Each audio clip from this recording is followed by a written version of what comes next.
گفت شیخ بهایی با شاه عباس داشتن بحث میکردن بین این که آقا اصالت مهمتره یا تربیت خانوادگی.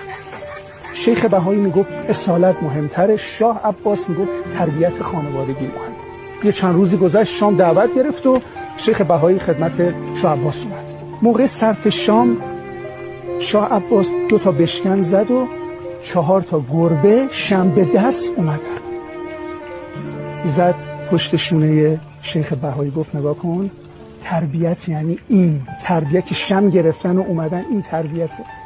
گفت جناب مطمئنی که هر شب اینا کارشون اینجوری میتونه باشه؟ یعنی من اگه فردا شبم بیام همین داستانه؟ گفت تو 100 شبم بیای اینا شم به دست میاد. گفت باش.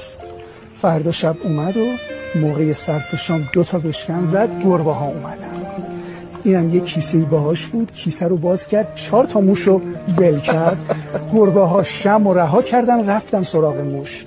زد به پشت شونه شاه عباس، گفت نگاه کن، ذات اینا، اصالت اینا موشگیریه. درسته که تونستی تربیتش بکنی ولی برمیگردن به اصالتشون. این اصالت خیلی مهمتره. میگه نه شیر شتر ماس میشه، نه چوب کج صاف میشه و نه ذات خراب درست میشه.